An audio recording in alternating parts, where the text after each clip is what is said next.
Welcome to Paranormal Central, broadcasting live from Central California with your hosts Jeffrey Gonzalez and Alan Thomas. Broadcasting video worldwide at ParanormalCentral.net and broadcasting audio on the Dark Matter Network at ArtBell.com. Are you ready to witness something that you cannot explain? I'm looking for you, you're looking for me. We have to decide what it will be. Can it be true? Can I believe? We unexplained. Look into the sky, you realize you're not alone. Open your eyes, you can find the trails that control.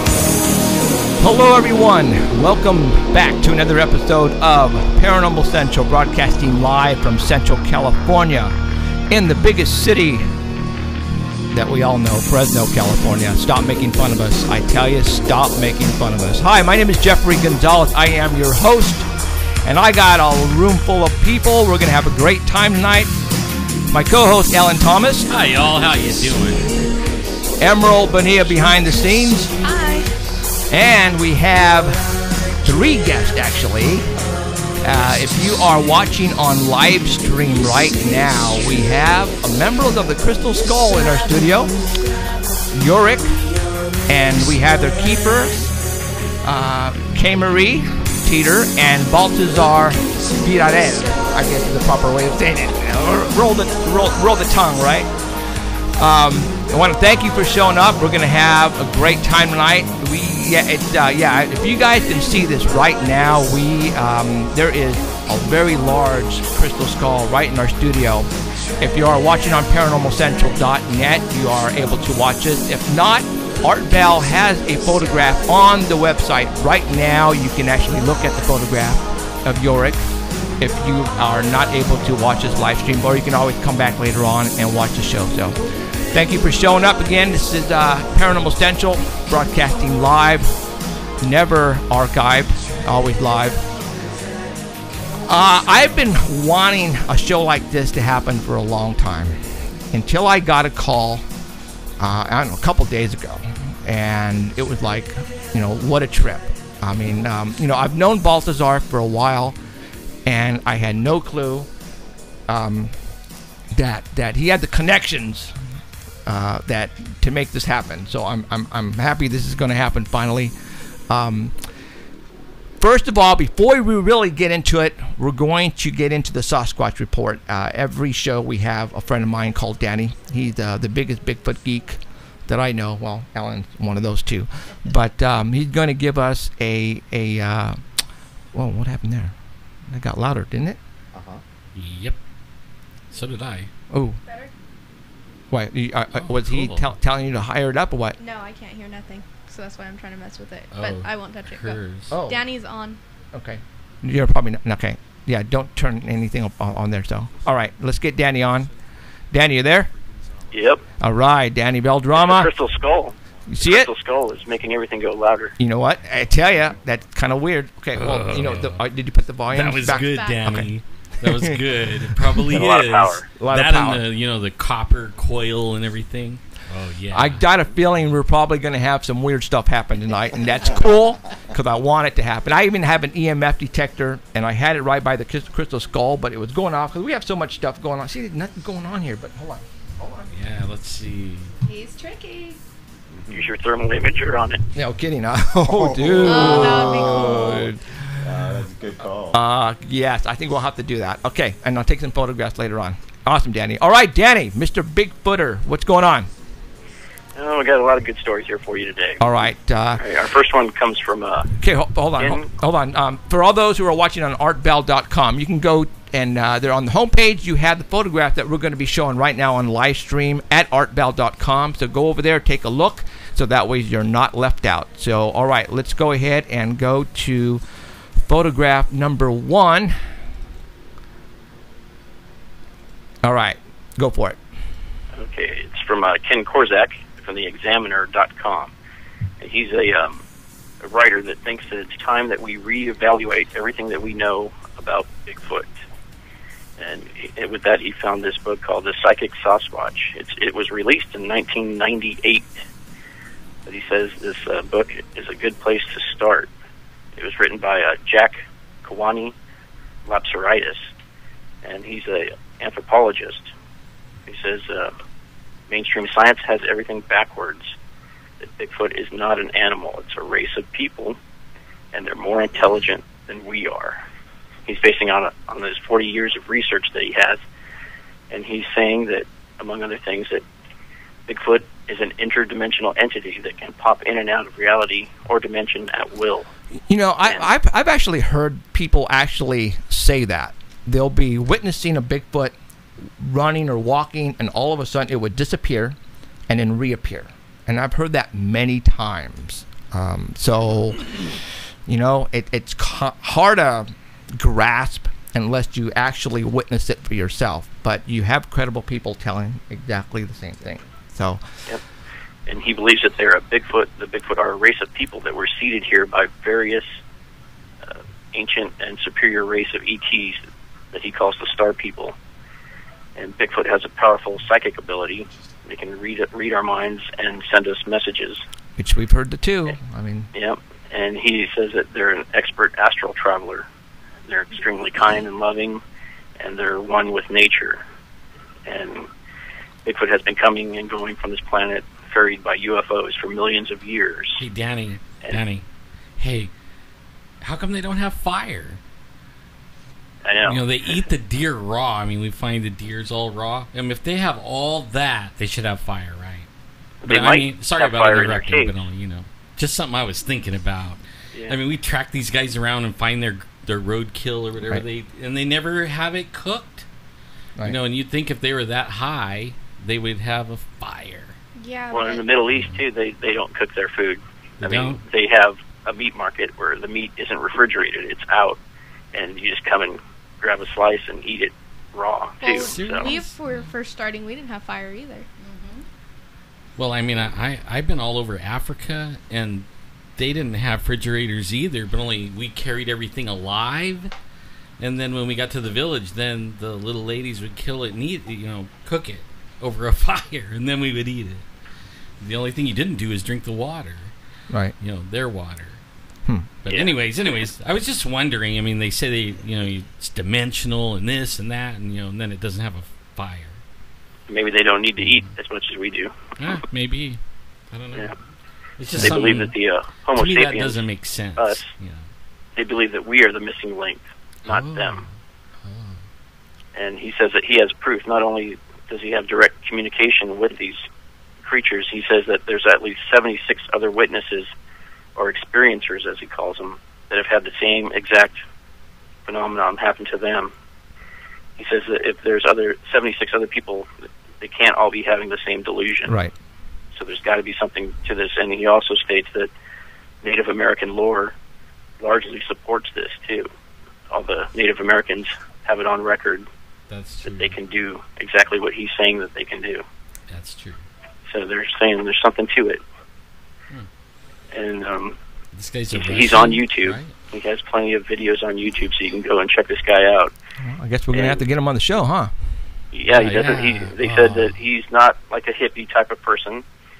He's a normal guy. When you're talking to him, he's pretty sane. He's not a lunatic. He's passionate, determined, and tempered. And he's kind and attentive to those who ask him questions and saying that he's wrong. He'll listen to you and he'll talk to you and he'll calmly tell you what he believes. He doesn't get into confrontations with you. So he's trying to get everybody to believe that it's not an animal. He says that we are the animals, because if you go online and look at everything that's going on, people are killing each other, children are getting shot in schools, our seas are polluted, and they're overfished, forest lands are just disappearing. It's greed, strip mining, chemicals everywhere, nuclear weapons. He says we're the animals, not these guys. So he says you need to take a closer look and reevaluate everything that you believe. Something to think about, and we believe in Bigfoot because he's actually seen one in person, and it's what you're saying is I have to agree to a point. I mean, there's a lot that we don't know about, a lot. And we're going to talk about a lot tonight, and we're going to have fun. We're going to get into it. We should be asking Yorick. Like, dude, where did they come from, man? I wish that could be possible. Well, we got to all the answers might be sitting in front of you. No kidding. So, right on. The second picture is a picture of him. Okay, hold on. Let me get him up here. All right. Oh, okay. I've seen that dude before. Have you? Yeah, online. Okay. And what was his name again? His name was Jack Kimarie Lapsaritis. Okay.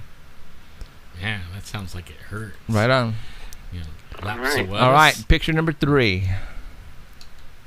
The next one was a Bigfoot that was seen along the beach by a person. I've heard about this. And this one happened in Cooper Bay, Alaska. This actually happened on July 4th, and it was posted on July 23rd. And this is from a man by the name of Bosco Olson Jr. And he just happened to be on the beach salvaging dead wood, just collecting it, and then he passed a carcass of a walrus that had washed up on shore in spring, and it was still there, rotting, smelling pretty bad, and birds were pecking at it and eating pieces of it. And he walked past it, and then as he got 300 yards away, he turned around, and he saw something that he thought at first was a raven kind of bobbing up behind it. And as he sat there watching it, he noticed that it wasn't a raven, and it was something that he thought at first was peeking its head, trying to see where he was. So he kept watching, and this was about 8:30 in the morning, and it was on an ATV. And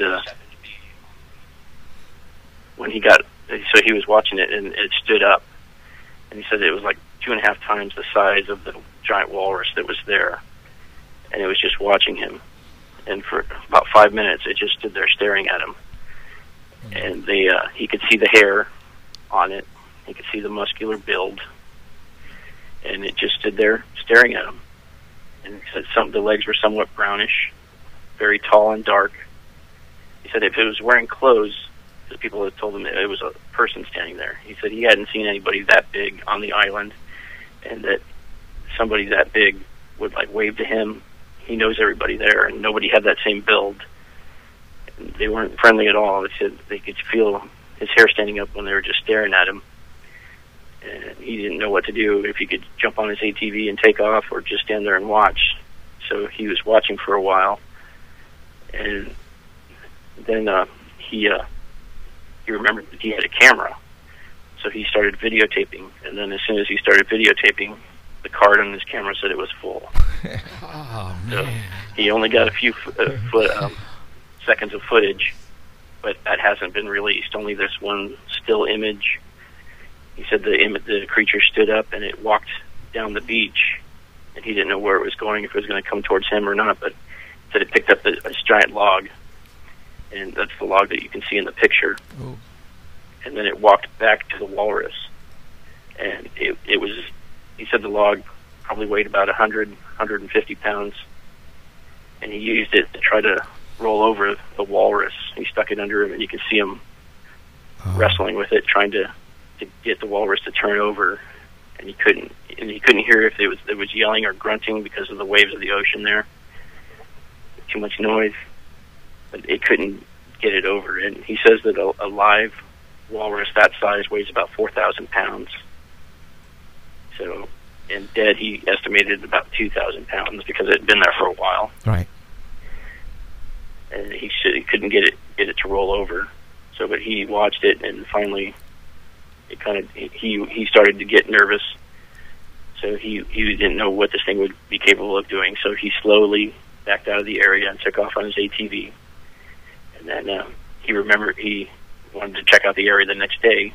So he went back over on his ATV. This time he took his shotgun, and he went to the walrus. And he noticed that in the area where the walrus was, there was a knife, and the walrus wasn't. There was like a piece at the top that was cut out, but most of the other parts of the walrus just had the knife like driven into and just kind of sloppily cutting, not like somebody was skillfully taking something apart. It was just hacked to pieces. Mm-hmm. So he's thinking that the knife was left there, and this thing was just like cutting away, just trying to see what it would do. And he said the log was gone, so it might have drifted out to back to sea when the tide came up.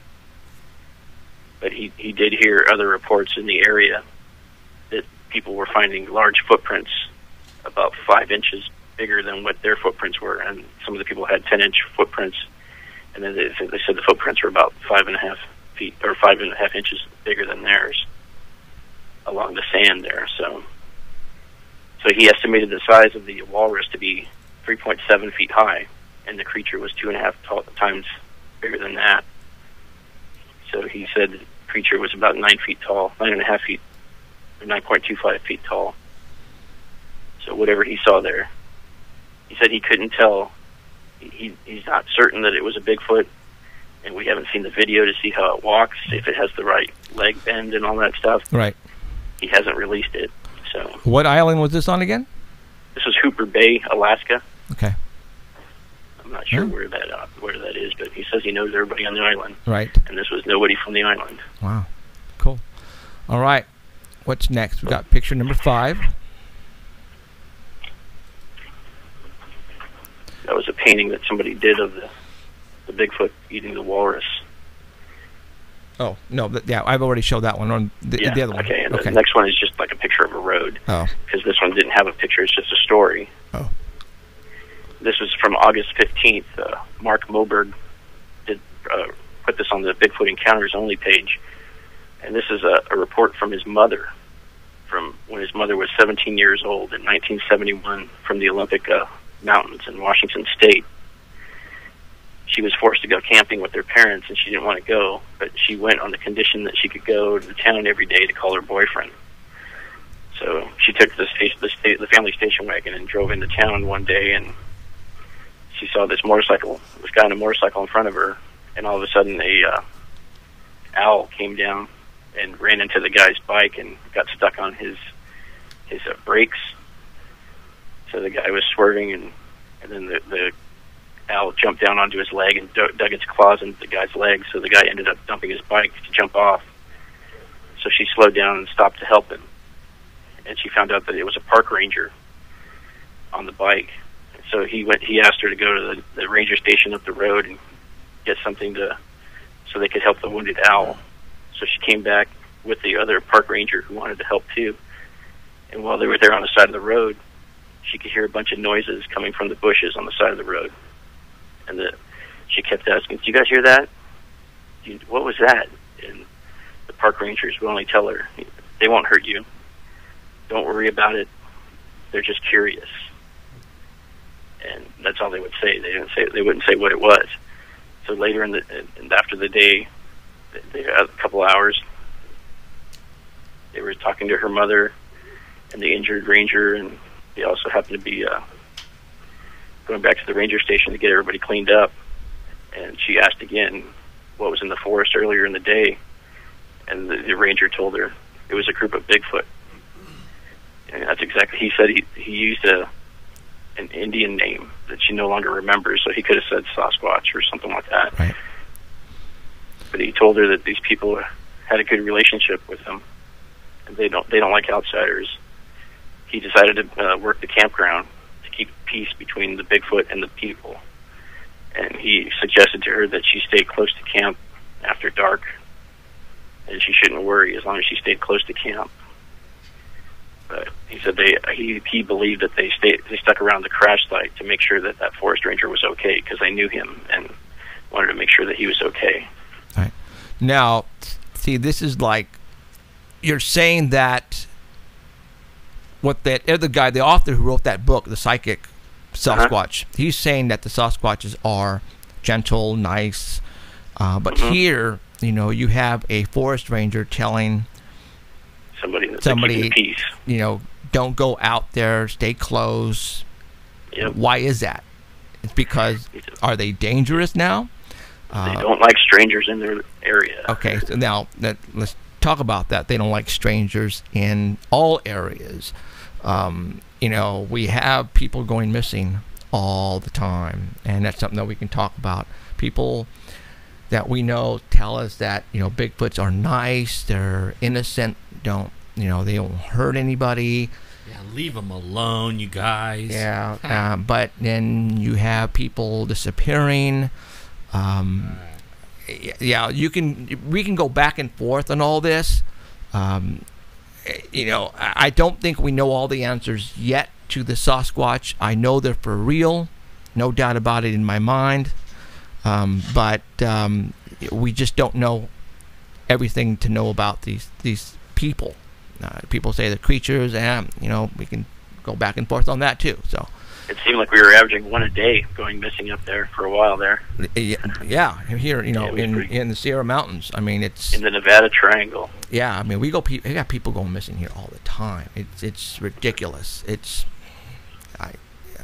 And then we can talk about that too. But all right, go ahead. What's next? The last story. Are you ready for this? Yeah, I'm ready for this. It's the Bigfoot Nation Sierra Weekend.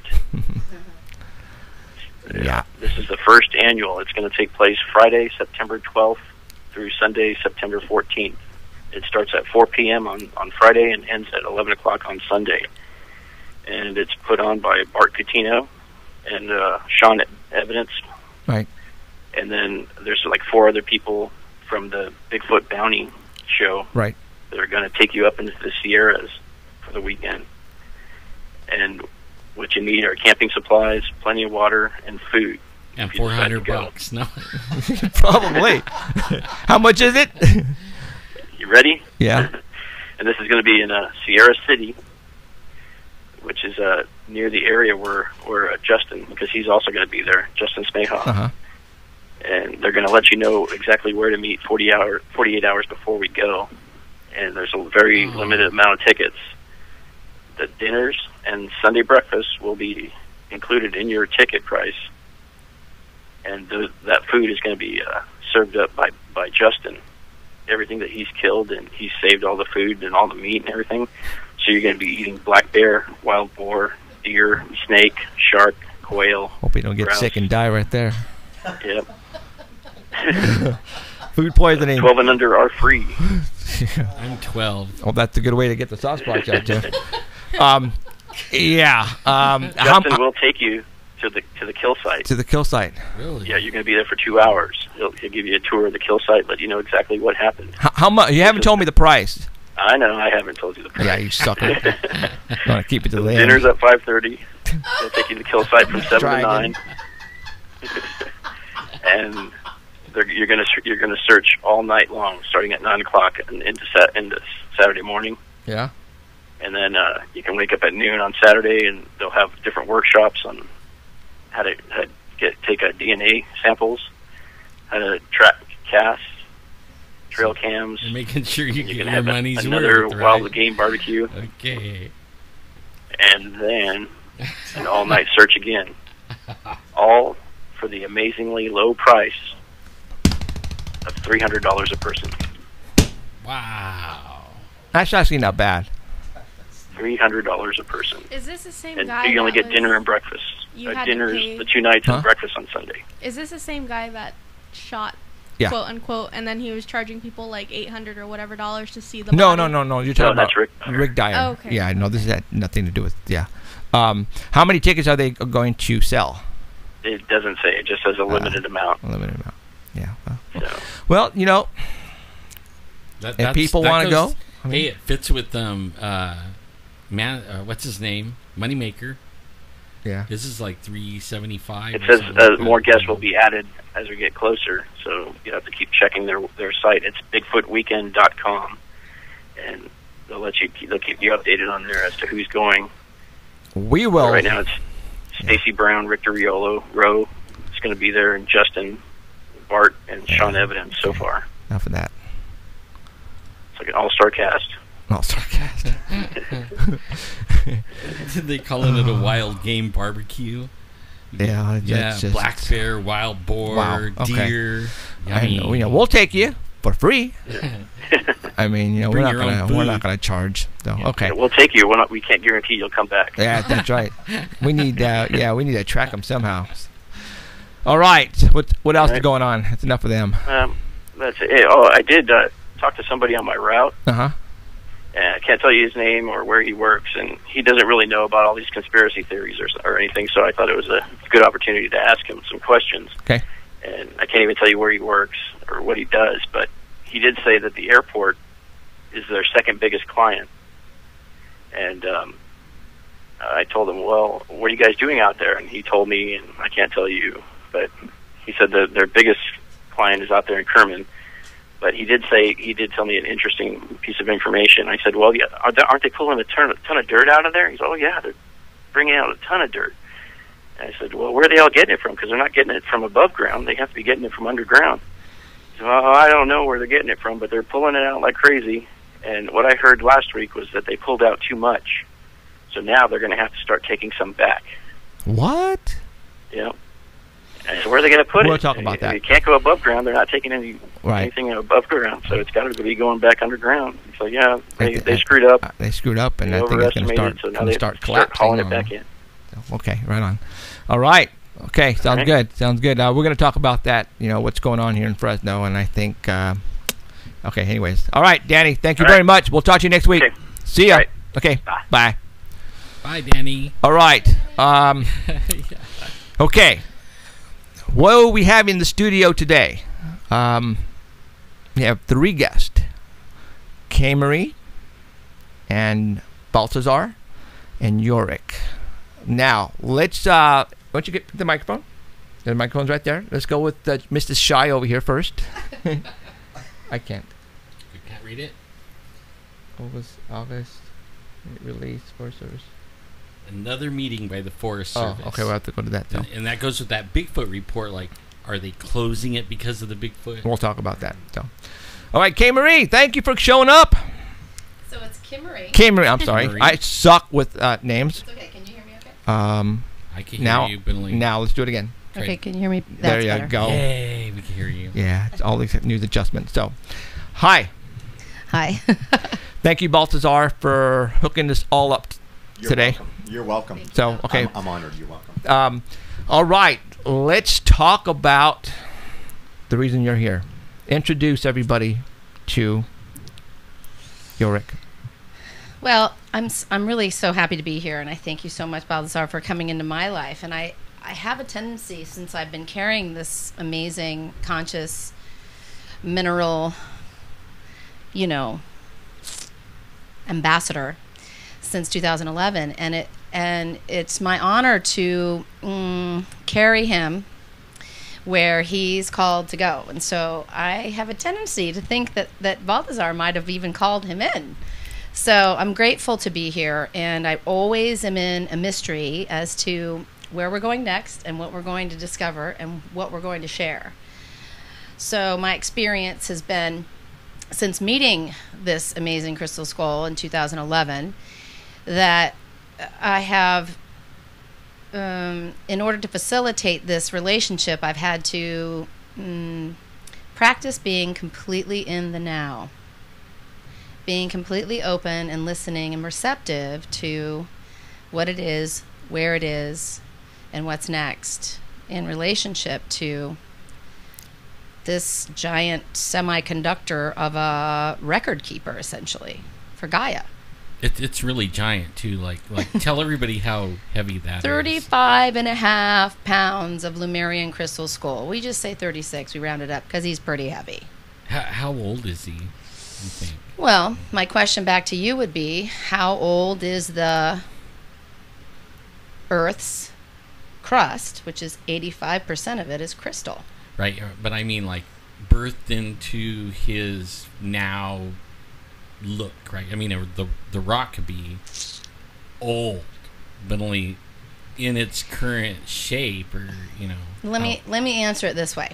We're still finding out about this particular dimensional entity. We just found out. We just opened his records. I'm a part of a an amazing group of people who've been following us since January on this journey. We're walking the red road and, experiencing life in a good way and meeting people and correcting the records and making things good again, right? So I've been experiencing learning about this dimensional entity since 2011. I didn't know anything about crystals. Sure. Right. And so to answer that, we just found out by opening his records on the radio show last Sunday. He let us know, Tara, who was so wonderful to do that for us, that he's from Antarctica, which we're hearing and understanding is the last remains of Atlantis. Oh, wow. So I think we're just now putting the puzzle pieces together, so stay tuned. That's interesting. That's the best I can do right now. I mean, there's a lot I can share, but right now I feel in order to honor the mineral kingdom and in order to honor this technology that we've been blessed and gifted with, I don't want to speculate. I don't want to guess. There's no carbon in him, so we can't carbon date him, right?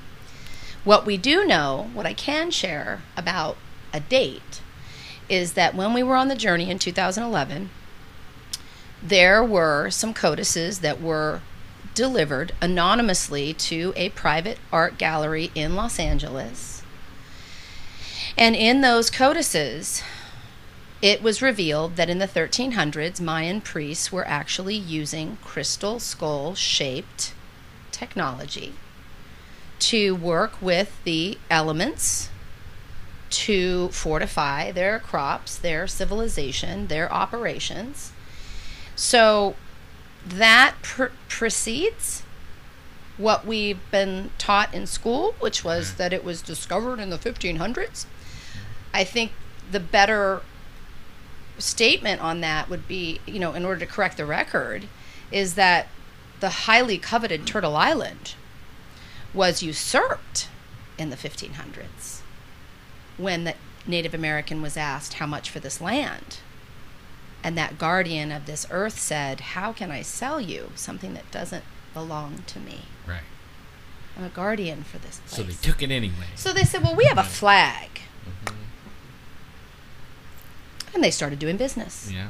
And they started by moving the civilizations that were there to a different area so that they could do business in the East. So that's a long answer to a short question, but Right. watch out, you'll get a lot. But that, That's what we're that's about what, here. what we want to know. I mean, Yeah. I researched, when I found out we were going to have him as a guest, I was trying to find out about him or any skulls, and there really is not a lot of stuff. I mean, I know more about the people that carry him around than I do about anything about those things, and there's so much, like people that are fighting about it too. They don't know what they're talking about either. That's the funny part, is they say, that's a bunch of fake stuff, and then these people are like, well, the ones actually taking care of the caretakers, we don't know, we just only know this, but we're finding out more and more as they go, and the other people are just like, yeah, throw it away, it's fake. But actually some of the tests on them show, just like the pyramids and everything else, we can't make them, some of them. Right. So I mean, they're legit somehow, and they're old. Well, the codices tell us that they work with the elements. And what I can share with you, my experience, I found out on my journey that my birthday is the Jaguar and the Mayan calendar concepts.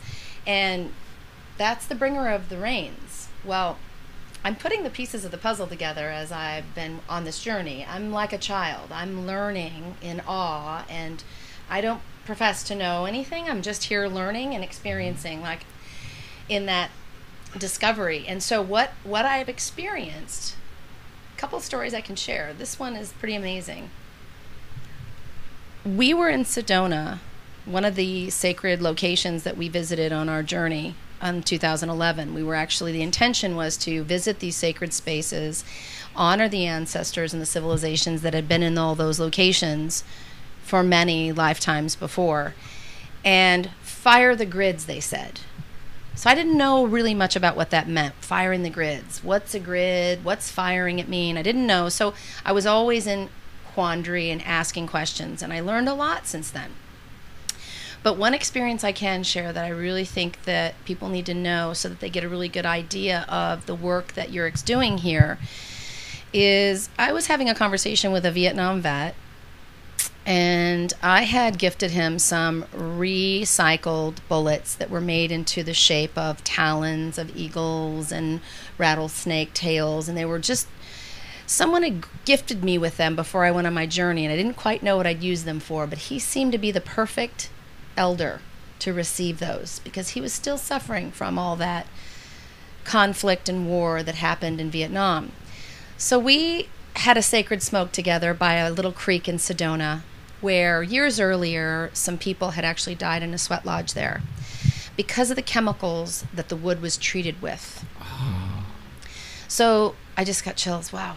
So the Hopis that were there, the brothers, sang a prayer into the forest that we were there nearby, and they sang this prayer for like 2 full songs, 4 minutes, 5 minutes.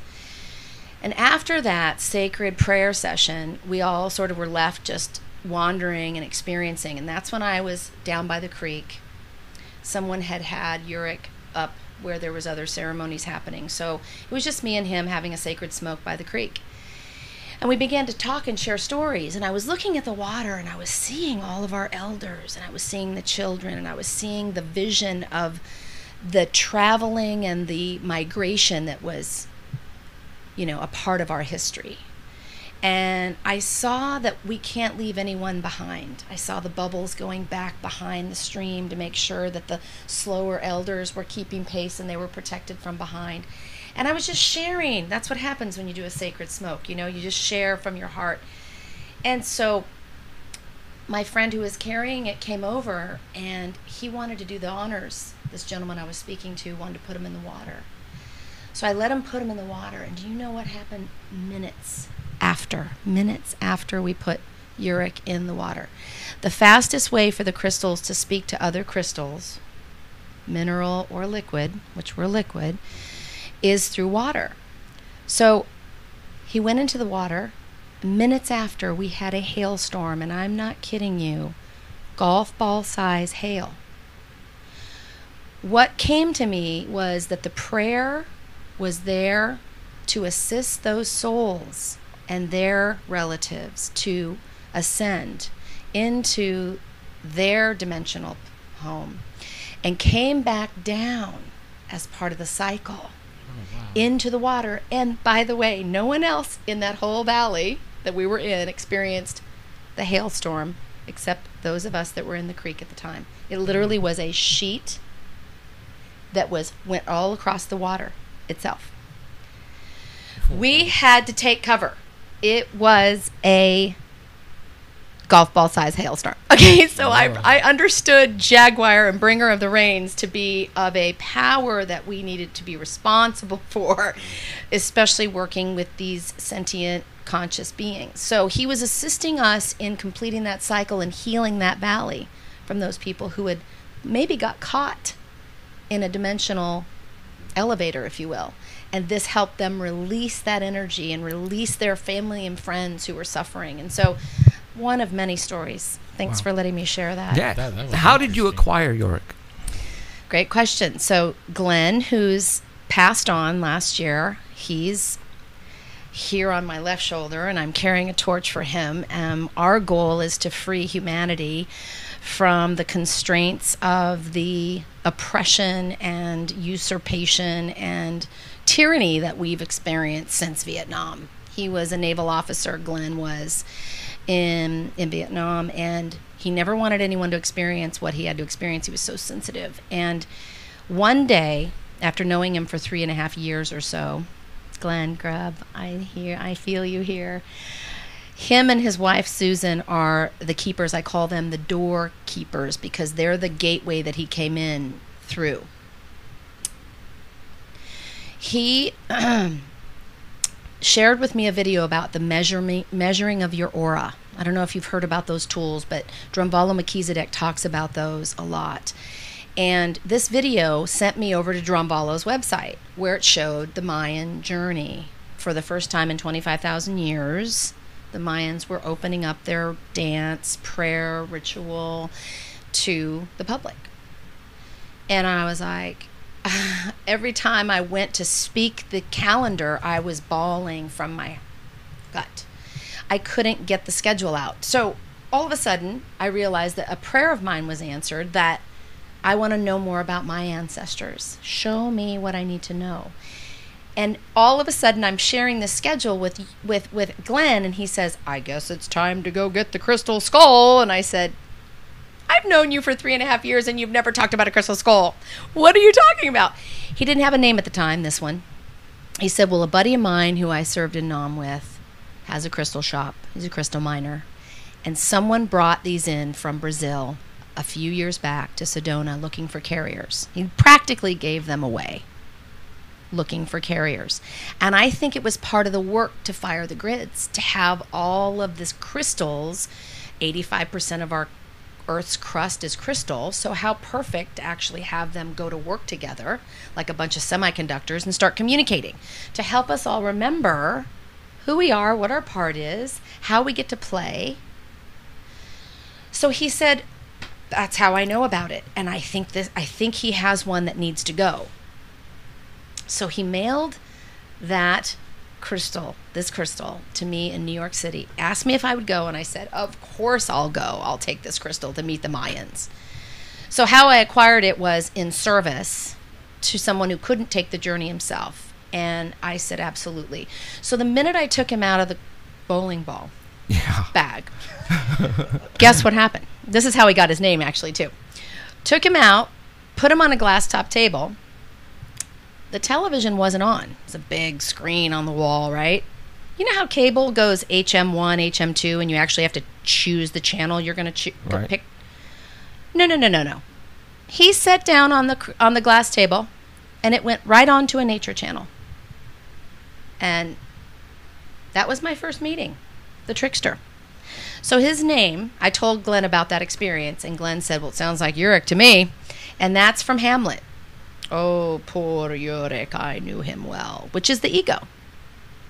And the reason that the Mayans use the crystal skull as a trophy or as an ambassador to work between dimensions is because they represent the heart, the liquid crystal that's next to our heart, and the crystal that is our third eye.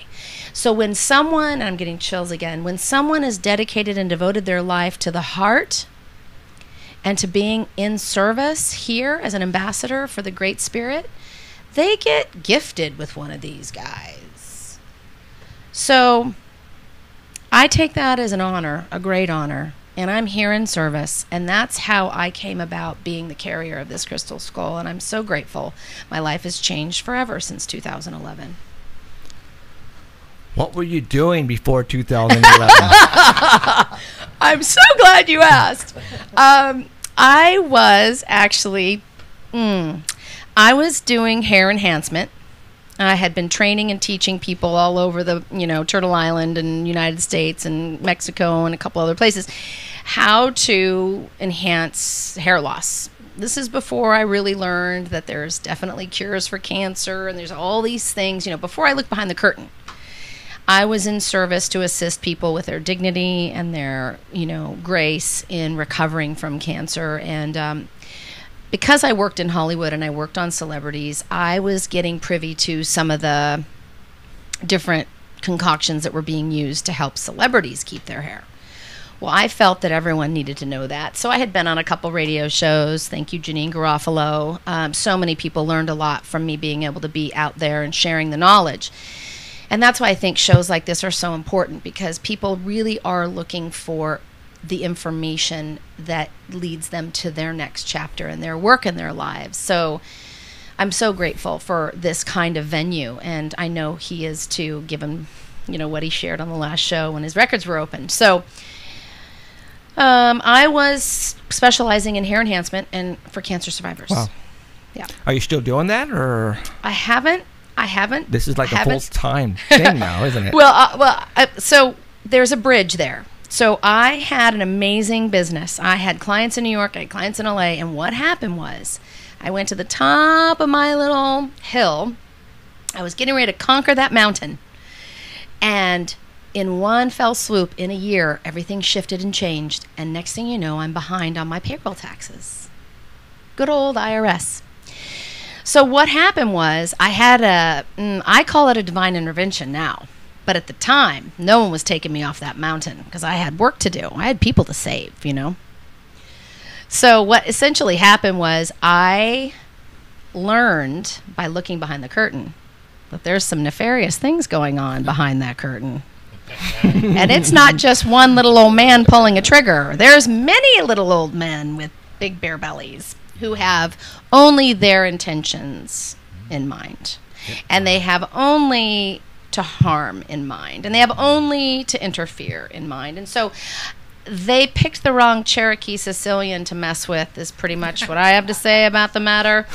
But at this point, I actually put my cape on and turned into Superwoman. And for the last 7 years, I've been protecting people against the international bankers and the IRS men in black suits who collect money for London and the Vatican. And essentially, I've been very successful at it. And I think that that's where Yorick comes in, because that success led me to being able to be someone who was able to teach, transmute the information, transform the conversation, close an old chapter of an old world order and an old way of doing things, and begin to correct the record so that people can start to heal, especially those who've been, shall we say, not ever spoken about, like our ancestors, like the natives who were here guarding this Turtle Island.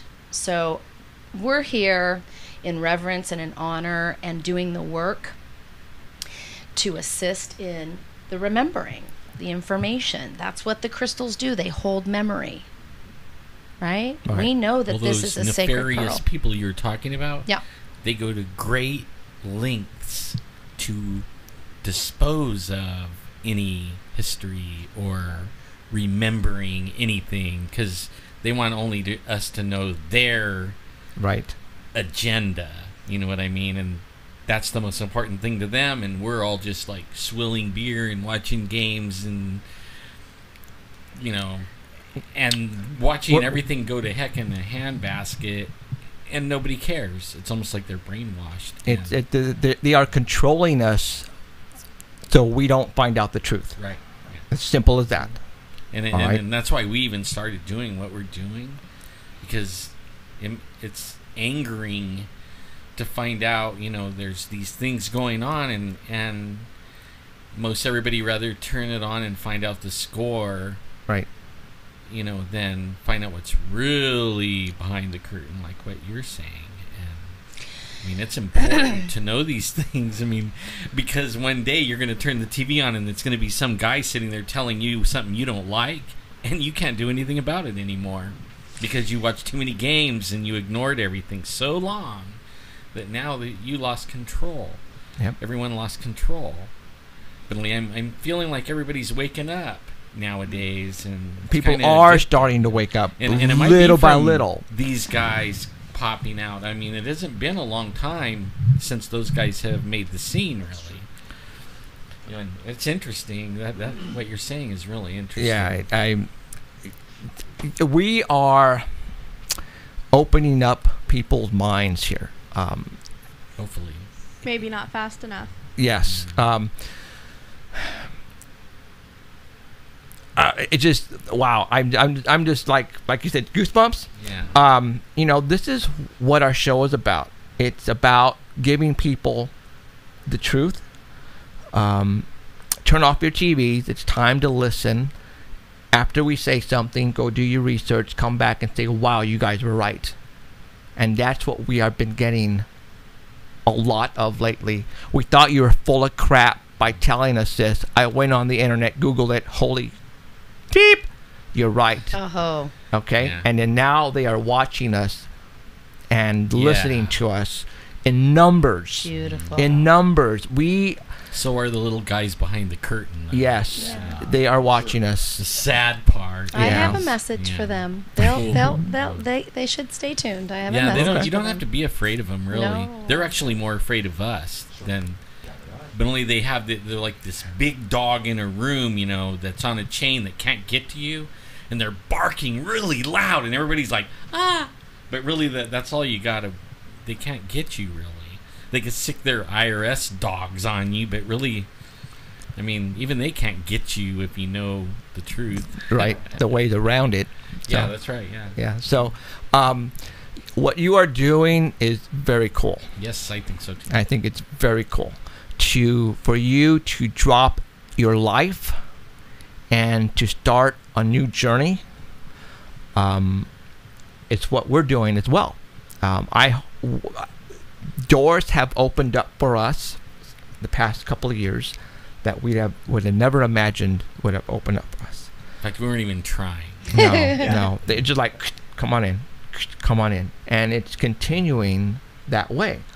And we cannot comprehend the things that are happening to us right now. The people that are coming and knocking on our door where we are not going out and knocking on their door, probably the same as yours and the same as yours. Okay? Let's get Baltazar. Baltazar, you're a Sanger native, man. Sanger native. Sanger bangers, baby.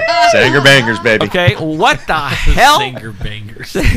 What the hell? I mean, I'm from Sanger, and then all of a sudden, Baltazar, who graduated in Sanger High School, 3 years. I think you're 3 years younger than me. Yeah, I got 84 here.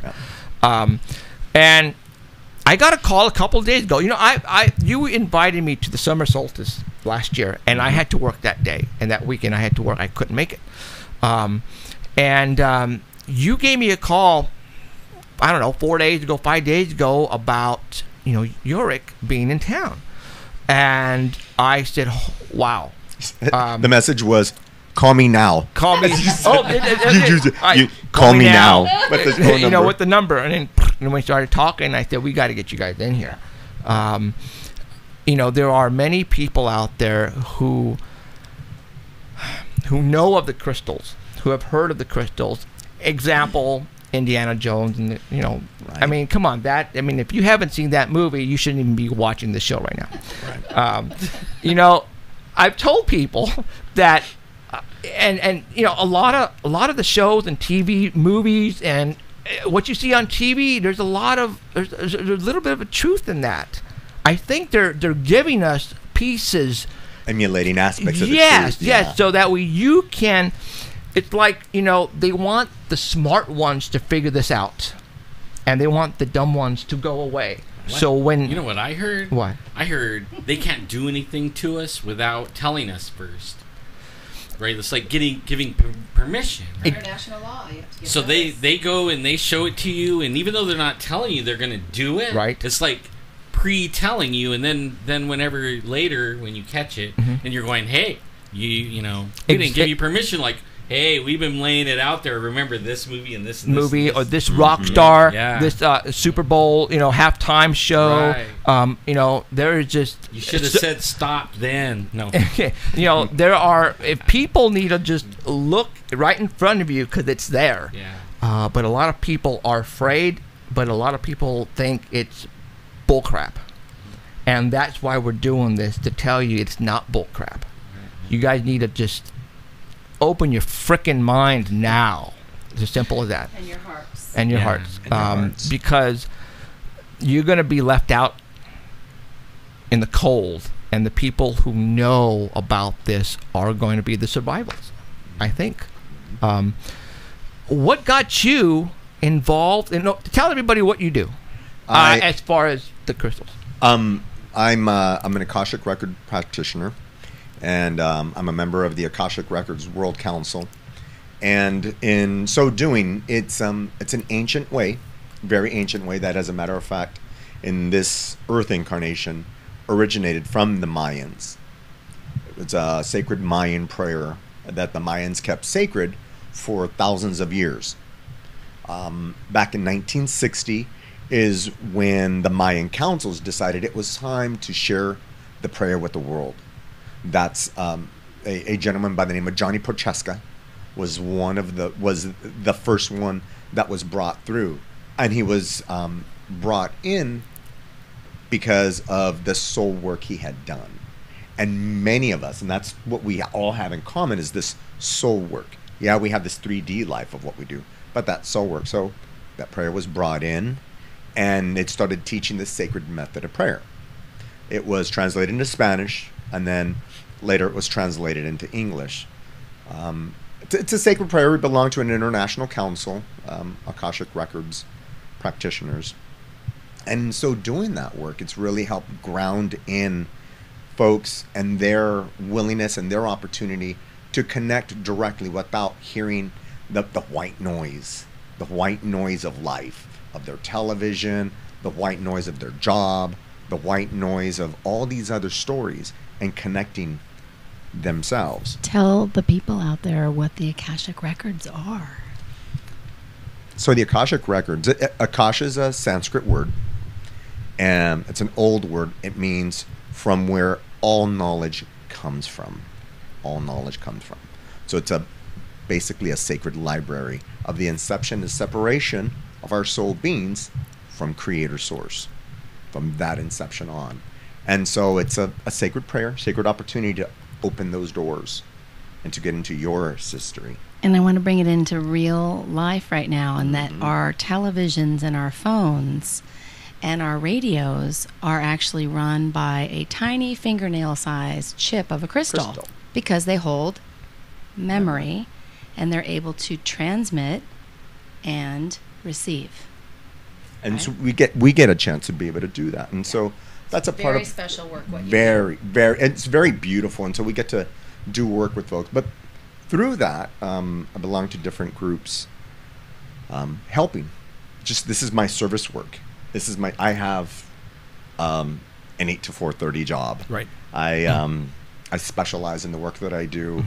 Of finishing off my second master's degree in that type of work. However, I know that this is my soul journey, and I have been asked as a representative, an ambassador, so to speak, with the Akashic World Council to bring the sacred method to Fresno, to the Fresno area. And I gladly do this. I just wholeheartedly do this. But in so doing, there's different gifts, because I took that on, and I've been willing to take that on, and doors have opened. One of the doors that opened was a download I received when I met with this group of mystics down in Southern California a couple years ago. And I saw these crystal skulls. I saw this light labyrinth moving forward and the sacred sound. And I made it real. And so I started an organization. I call it Summer Solstice. Skulls. And last year, we were able to bring in a crystal skull and use this light holotope to have an eye-opening transition of dimensional space and time with your eyes open, a meditative state, from the 3rd to the 8th dimension, as the vibration of the crystal was through it. And the creator of one of Tool's websites, his name is Itom Lab, he came in from LA, and he played this metal drum. And it was so trance-inducing with eyes open, So that was the big thing for the adults, but the most important aspect of it was for children. So what we did is I had 3 shows with this crystal skull. In those days, it was Einstein that was here last year. And these kids, these little mystics came in, and they sat with the crystal skull. And these kids were in this half circle. My children got a chance to be there. And there was probably 15 other kids who were just in awe. And they were talking about the orbs they were seeing. They were talking about the shape of what they were seeing with the crystal skull, with the tone and the sound and the light. And that's what the future is. I mean, we're tilling the grave right now. We're washed already out. We already picked out where we're going to bury him, and just yeah. But they're our future. They're our future. And so I've been moving through that, and as I move through those dimensions, continue to contact the grids, the sacred structure, the ancient structures in the Central Valley and in the higher dimensions, through that conscious work, they show up. They show up. And this is the grounding for all of us, that whole level of humanity, that grounding for all of us. And as a matter of fact, when we opened up the records, when Tara Jolly, my Akashic teacher, she was in Fresno because I had organized these classes, this level 1, level 2 classes for Akashic practitioners to learn the sacred way for themselves to have that contact. She happened to be here, and complete, divine synchronicity, we were able to get on the radio show, open up Yorick's records. And what did I do? I brought my children, because they're the future. They're the ones that this is about. We're kind of washed up, and we try to do as much as we can, but it's like taking a tree that's already bent this way out of many years and trying to straighten it back up. We break a couple of branches here and there as they're trying to focus back up. Whereas the children, our children, they're on. Children before a certain age can see things, they can hear things before that eye closes up forever. And that's why children, like my son, when he was 5, 6, he was saying, "Daddy, what is that over there? Who is that?" Yeah. And he was able to tell us things, and we knew in our heart that he was actually witnessing these things. Yeah. And that's what we're trying to tell people here, that the governments of the world know we have that ability to do that, and they are preventing us from finding out the truth. Even at our age, except for like when we were little kids, they started putting stuff in the water. Right. And television, mind-numbing. Yeah, they've been doing everything to stop everything. Not for much longer. Yeah, not for much longer. That's true. So, you're right. So that's the story of how I came, was asked to prepare the way and just provide the space. Right. And I was in meditation and prayer opening my records, and your name came through. My angels heard that, and I'm like, oh, I'm gonna send Jeffrey a message. Bam! Bam! And I was getting a hold of you. You said, well, I don't know how long we're gonna be here. And I said, okay. And I'm thinking, I'm talking to her higher self. She said yes, they'll stay. We'll do this. And as a matter of fact, yesterday we were a part of this Reiki clinic. I belong to the healing community, and I said, and we'll provide a space so Yorick can be set up, and folks that are receiving Reiki healing treatment, I'm doing Akashic records readings for them, can be a part of this energy field, because it's on. And I love how so gracefully Kimarie was able to speak of the Mayan Codex that was recently discovered, and the testing that it's undergoing right now, and the ceremonies of this ancient crystal skull. It's sacred knowledge. It's sacred knowledge. They're not a god. They're not something that are idols to us. It is a tool. It is a tool, and it's a sacred tool for us. It's like a flash drive. It is like a flash drive. It is like a flash drive. It's a flash drive. And then when you put them all together, it unlocks the flash You got a hard drive. You got a hard drive.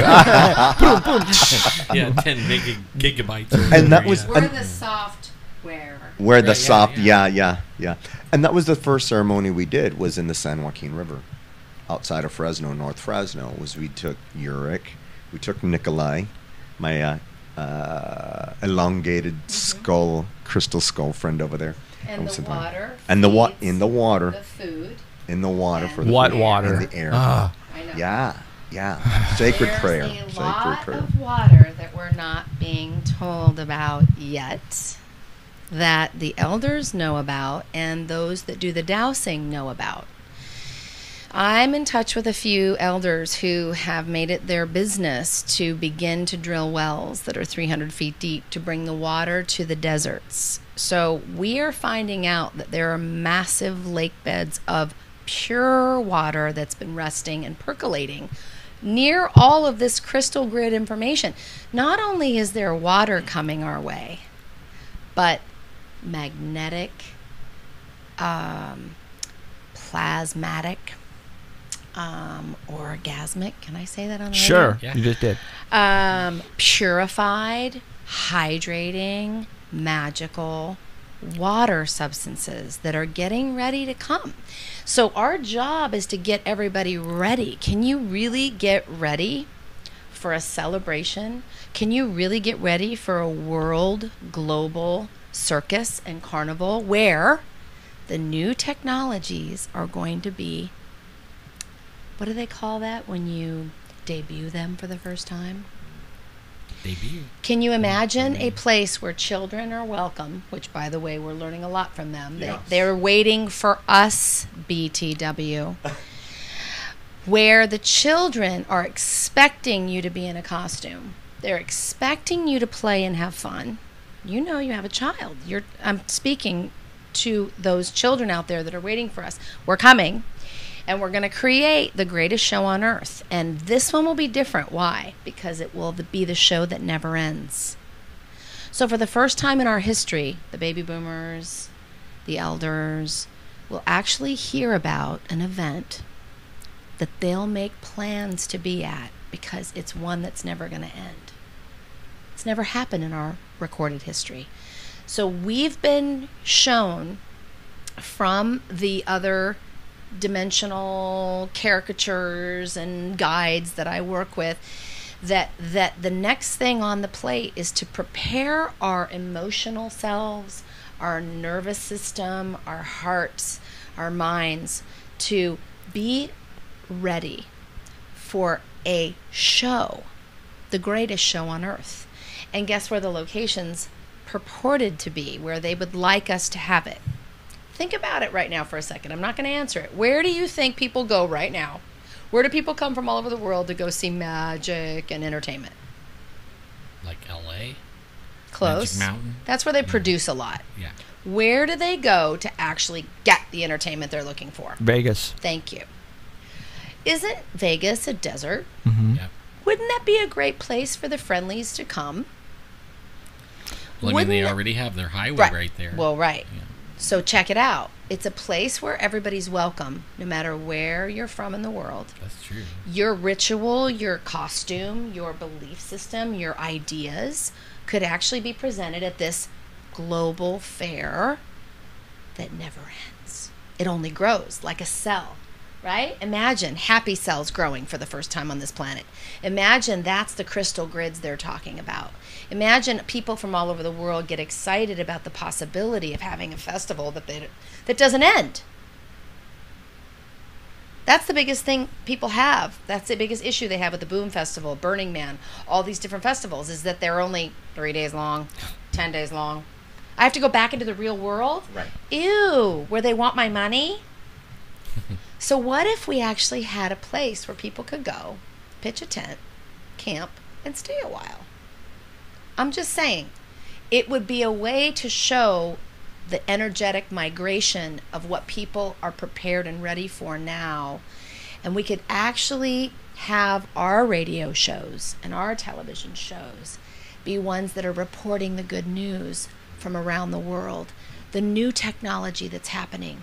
You know what? These guys are just holding space for us. Right. We're going to have to ultimately put our hand up and do the whole, like, how does that work, this new computer? How does that little smartphone work? How does the iPad work? Think about all of the elders that are tripping out because we've gone so techno. What if you could go to a tent at a global fair and actually have a class in how to use an iPad? Well, it's like, I get chills. this show, I can literally broadcast from this stupid little phone. Yeah. All right? I could take this to a tent. As long as I have service, Yes. I can hit record and I can broadcast the show from this thing right here. And what if I told you that the service that we're about to have globally is via satellite? We won't need to be on the grid, Man, I'll love that. on the titty. I hate the Can I grid. say that on here? Just did. I won't have to be beholden to something that charges me a fee. Man. Can you You're dig it? You just hit a frickin' button with this dude here. I mean, I hate PG that. Yeah. I mean, It's called everything is usury. What you're metered. talking about is called usury. Let's teach the people what it is. It's slavery. I mean, that they have us as slaves. It You go is to slavery. the pump, the gas station. It's metered by the, like the 10th of a gallon or the 100th of a gallon. You turn on, now they put these smart meters in your house.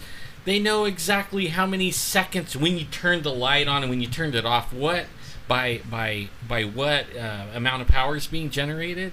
They know when your refrigerator comes on and off, your washing machine, your... He's talking about they, but you should know that they are the ones that are going to be changing the diapers in the elders' hospitals Man, for I their hope rehabilitation. They won't be here very much longer. Now, they might get an invitation to this fair after they've rehabilitated. They suck. But right now. they are no longer going to be in control. Why? Because the children no longer consent. We don't consent anymore. And the airwaves don't consent anymore. I've been not consenting for a long time. I know, but do you really want to be like the grandparents of old talking about how you had to walk back and forth 8 miles in the snow during the Depression? Really? Right. How much longer do we want to talk about what we don't want? Right. And when will we start creating together, dreaming the dream together of what we do want? Now, important for people to understand. That's why I'm really into teaching. So I'm glad you said what you said, because I think it's important that people know. Usury, U-S-U-R-Y. Look it up. It is against every sacred law ever written in our history. That's why even we on the walls. created the United States to get away from it. What is usury? The only time Jesus ever talked about getting upset in the Bible was when he turned the tables over in the temple and said, money changers out. Okay, that's usury. I'm just saying, regardless of what you cherish or what you honor or what you believe or what you practice, at the end of the day, if you're using someone else's anything, it's usury. Mm-hmm. At the end of the day, if you're using someone else's anything and then turning around and charging them for it, water, it's usury. At the end of the day, it's all designed to be usury, which is what we call parasites. Yeah. Or a business. A corporation ruled by shareholders who also believe in usury. Yeah. Right? So it's very important to distinguish where you're voting with your current dollar, which is about to transform to, with our times, we're about to have substance again. The last 2 presidents that tried to have substance in our circulation so that we could actually be in honor with each other, Lincoln, who was killed, Kennedy in broad daylight, by the way, the moment the United States of America lost its innocence. By the way, we haven't healed from that yet. No. So we have to begin the process of sharing the solutions on airwaves like this, television shows like this. And I what's love coming. when you said you vote with your dollar. Yes. I've been saying that on Facebook since Facebook. Yes. And even actually before that in MySpace, but nobody was listening in MySpace. They rather look at the little glittery thing, you know. We vote with our attention too. Yeah. Now, I want to say a message out there for the people that are what I would consider children, still waking up from a fog. They're just like, do we really want them to wake up to a fire in the kitchen? Too Or late. No. Right. Well, right. Okay, so then wouldn't we rather them kind of stay asleep for a minute longer while we kind of clean it all up? It would be nice. Okay, so we're cleaning it up. By being on this show, we're cleaning it up right now, okay? So when they wake up, they're going to want to go somewhere and celebrate. They're going to want to celebrate with us. So let's let them stay sleeping and let's not make them wrong for that. They've been surviving. Right. We don't need to keep rehashing how they've taken over our airwaves and they've mind controlled us and blah, blah, blah, blah, blah. What we need to do is start to put the news out that there's rumor about safety, protection, truth, honesty, equity, And fairness, love, relationship, connection. We have to start putting that into the grid so that when they do wake up and the football game's over, they go back out to the tailgate And there's a bunch of clowns with balloons passing out tickets to ride the moon if you want. Sweet. We get to create this together. We get to pray this vision together. They call it praying it together. So then we manifest that vision. So I love educating, but I also love creating. And what kids are the best at is visualizing. Man, I have 6 kids, I know, and 26 grandkids. So And you're I'm- a protector. Oh, I yeah, get where play you're with coming them from. all the time. Yes. And in fact, I wish I knew what I know now with how I, work with the grandkids, with my kids. I wish I would, I got a lot of experience now. I wish that I could turn the clock back and actually do the things that I do with my grandkids. My kids would have been sharper. They call that wisdom. Yeah. But, But only at least the grandkids are going to be tuned in and not duped, and they'll be. Right. Rumor has it that we don't die. I knew that. I mean, this might die, but we live forever. But rumor has it that the technology that's going to be presented at this World Circus It's gonna grows back change limbs, change this to grows back limbs for the Vietnam vets, Sweet. also cures everything and anything. Go into this little iPod, this little, what do you call it, like a body pod where you go in there and just like, what, you have this issue? Sure sounds like Stargate, the movie. Right? Man, I need that. I'm right just now. saying. That's what I'm Step in saying. here. That's what I'm saying. You just step in this little thing right here. Right. Close But the door. where would that be where would the safest place for them to be able to come and show us what they got? A circus. It would, A carnival, a fair, some place where people choose by free will, and this is really important. I want to discuss this before we end the show. Free will. We're going to go to a place where we agree to go in and see and be awed and see something new. We live in a free will universe. That's the gift we were given by great creator, the great spirit, right? And our Constitution. So that's why the friendlies, haven't come and interfered. That might be why the Sasquatches aren't using fire. There's this rule in the universe called non-interference. There's this rule called cause no harm and cause no loss. Star Trek, second one. Yes. Where they were on and they actually showed the natives the ship, and they weren't supposed to because they interfered. Thank you.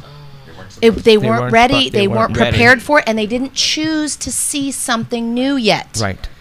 That's the importance of the landscape and the sacred space that we're going to be creating with this location, is that people are going to get to choose to come from all over the world to see the latest, greatest, what's new.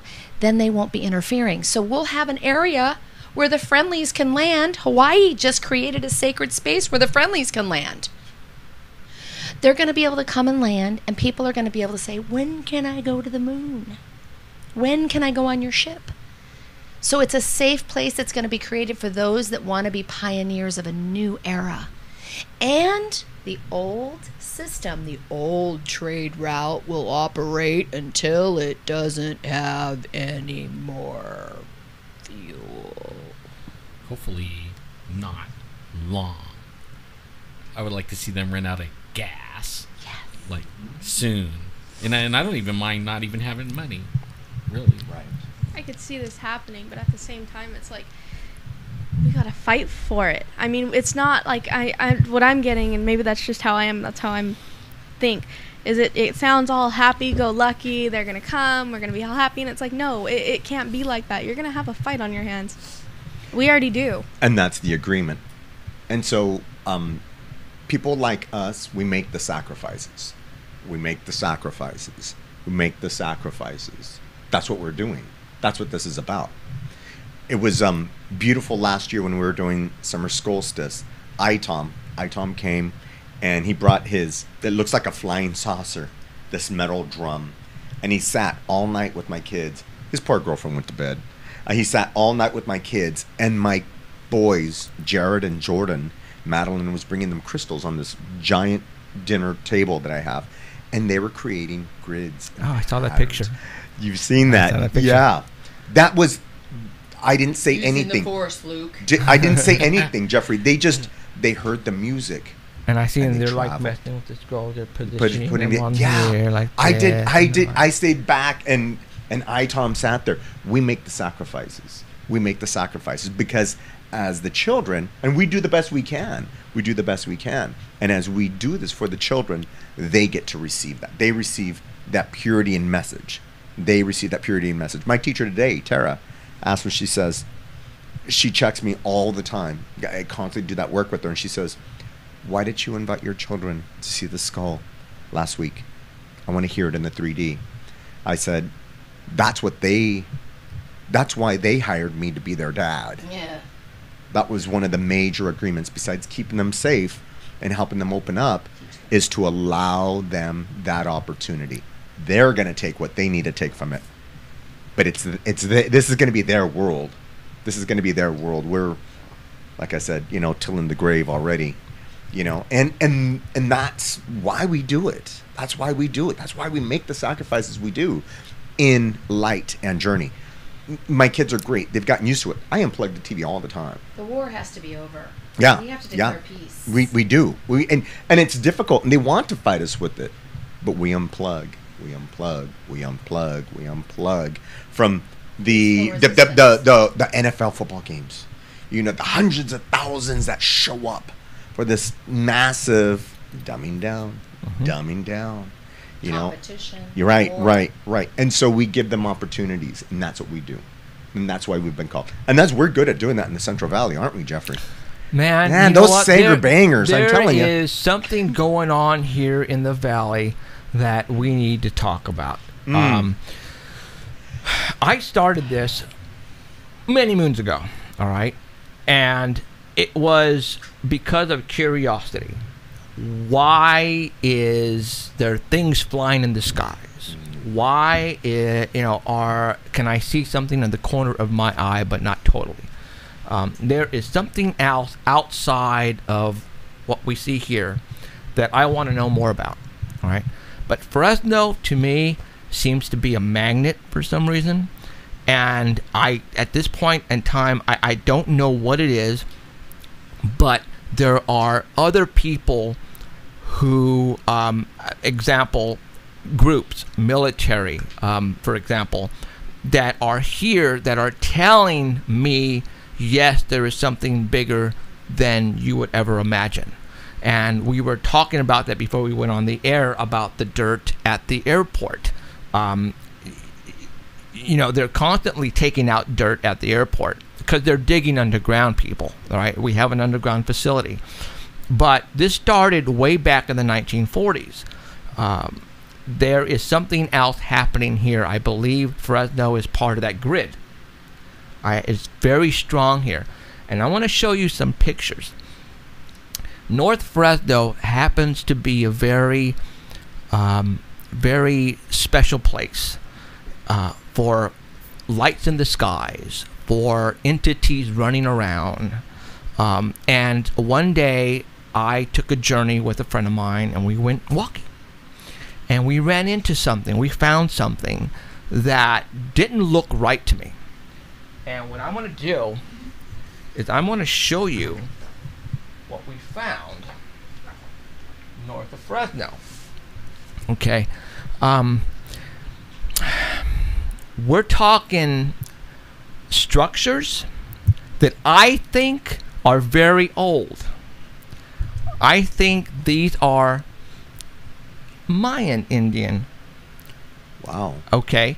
There is much more underground than we've actually been, Alan and I, we've actually been there. See now the walls? Yeah, look at the walls. Okay, the walls, you can follow the wall all the way down, and then you can see where they dug it out, like they dug that part of the wall out, and the rest of it is still under the hill. Yeah. They blocked it off. Weren't there rocks and everything in the entrance where they had blocked it off? Oh, yeah, you can't get underneath. Oh, yeah. There is... But only you could see where when you could follow the wall into the mountain, and then the mountain, they haven't finished digging the wall all the way out. Right? Yeah, there is more pictures. But they tell you that's not what that is. That's a mine. It's a mine, Yeah. a copper mine, gold mine. But We They had copper mines around there. Like I had 20 acres in the hills up here. Had 2 copper mines on it. Didn't have none of that kind of stuff, right? Right. Wow, look at that. Yeah, that's all quartz. Okay. Quartz again. Quartz we were Okay. talking about. Okay. How we found this spot was by accident. There is heavy military presence, heavy government presence around this area.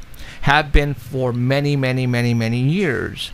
I believe that our government set up shop here because they found something. Example, Transformers, the first movie, the cube that they found in Nevada, and in order to cover it up, they built Hoover Dam around it. All right? I believe there's still a lot more underground. We met the property owner who tells us this was a mine. But Alan and I know better than that.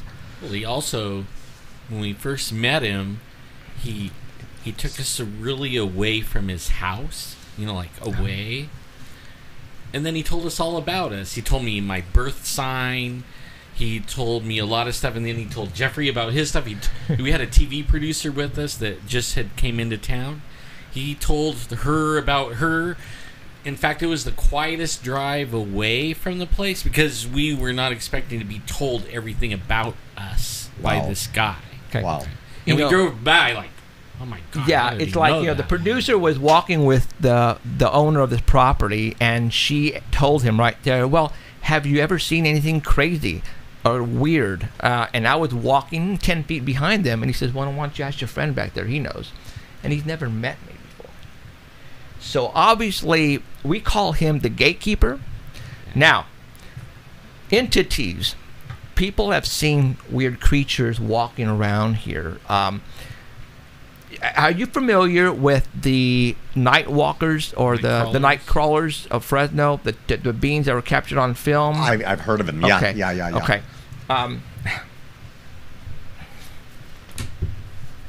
Yeah, there he is. He looks just like that. Okay.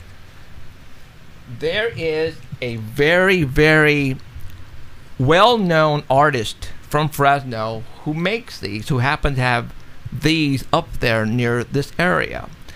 There is On that property. Yeah. It's this is what I want to do. How long? Kimarie, right? Kimarie. Sorry. That's all right. All right. How long are you going to be in town for? I heard you're going back to LA. When are you coming back? We're actually going to head north first. Okay. We have some work to do up north. We're looking for some hemp farms that are cropping up everywhere now that the prohibition's ending and it's about to be legal to do industrial hemp, which would be amazing because that could power our cars and make our clothes and actually heal our bodies. And cure our bodies. Yes, cure our bodies. Cure our Bring bodies, light back into our bodies. Yeah. So we're gonna go do that real quick, and then there's, we're gonna be up and down the Northwest for a while, and we are gonna be on radio shows, and we are getting ready to be on networks and such. And I really think this introduction is timely. What's happening? Oh yeah. The reason why I mentioned that is I believe there is more. There's something very special going on here. There is. There's a lot of power here, and I want to ask the gatekeeper if maybe when you're in town again, if we can bring you and Yorick and set up shop there at night and see what happens. Yeah, and those that can access the Akashic records, I think would be important because then they can translate what the messages are that we need to know from these crystalline, conscious ambassadors. Like he might be able to unlock what, because when you go to there, not that one so much. That's on top of the hill in a natural formation. We didn't know. That's it was amazing. natural. It's just sticking out of the ground, and it's Amazing. huge blocks. Huge. Amazing. But the other one, it has quartz crystals all over the ground, piles of them. Piles and Wow. piles. And he says Those they are dug that. They doorways and dug. Yeah, portals. that is right there. Is energy? And Is information? That's what we thought it was. When we walked I mean, in. no. Literally, there's piles of quartz everywhere. piles. We brought some home one day because my wife was a school teacher in the whole 9 yards. But the gatekeeper actually told us, and I told him, "What have you seen here?" And he said, "I actually saw an alien." He actually said that to Ellen and I, and we went, "What?" I don't know if he is part of the group that are trying to keep that secret, or he just doesn't want to tell us what's really going on. We're trying little by little, and I think he knows where we're coming from. But he's also hasn't arrested us yet. No, or he had us arrested. Yeah, he's a photographer. I've actually been on top of one of the blocks there, and he's actually took photographs of me and got auras and the whole 9 yards. So he's into that. So I think he would really appreciate, Yorick coming in and literally, there's so much a vibe, a big time vibe here that I think all this, I think something might happen. Well, we were just recently up in Corscold. We saw some activity in and out of the mountains. We saw that. Yeah. What? That was our first school day. That was it was. It was right after we did ceremony in the San Joaquin River. Uh-huh. We went up to Corscold to folks that ended up being part of your family. Ended up being Choctaw Cherokee bloodline of mine. Yeah. Second cousins, my mom's cousin actually, and they.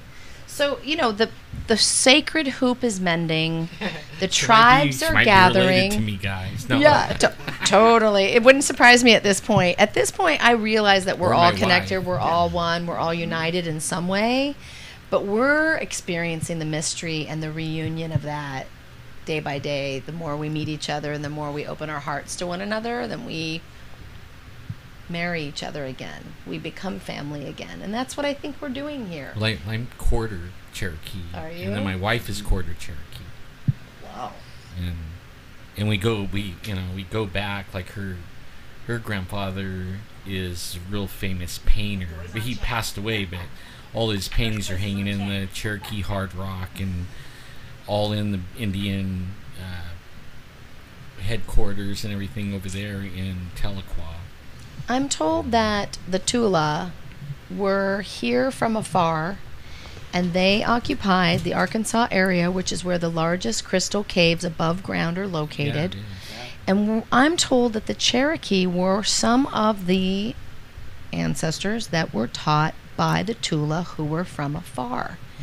That would make sense that our lineage, our DNA has survived. We are strong warriors mentally and heart-wise and DNA-wise. And I think we have a lot more to learn. And I think I'm so grateful for shows like this and for people like this who are really curious. We have to ask why. The wonder of a child is what gets the answers. That's what I'm asking. Why? What is it? Interesting. What else? What else? What else? Much more. Yeah. There's much more out there that we haven't even... it's like... Well... Yeah, so like somebody in the chat just said the skull winked at him. We were last year when Einstein came to Fresno. Mm-hmm. We had some lights, and I believe because of the electronics, and as this is carried over the airwaves, Mm-hmm. there's a transmutation that takes place. Wow.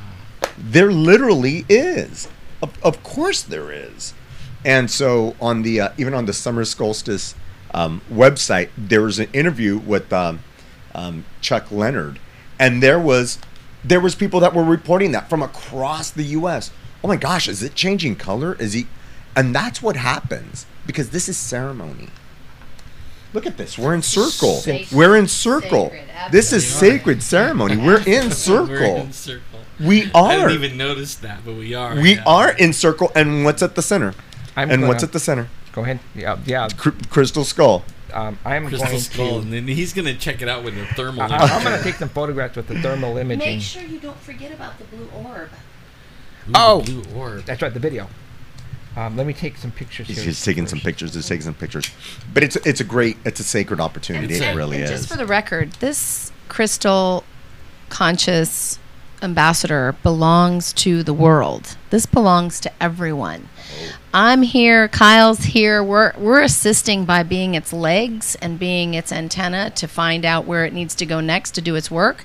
But this being belongs to all of us. So that's why we're here. Have you ever met like other people that have those, those size right there and shared like stories with Not them? this large and not Lumerian so far that we have met. I mean, it was pretty much an honor to be at the 11/11/11 portal opening in Los Angeles at the completion of their journey, their sacred journey. And there was a Tibetan priest there that had found a rose quartz crystal skull up in the Himalayan caves a few years earlier and had mailed it to the Itza Council Mayan members because when they did their research, they found that those would be the people who would understand the meaning of that finding the most. It's considered a relic in the Buddhist conversation.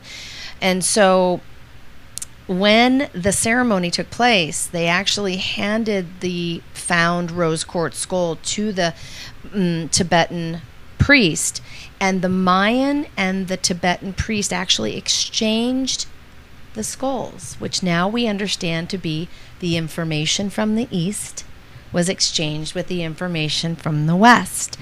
In that the eagle and the condor, as prophesied, would come together someday.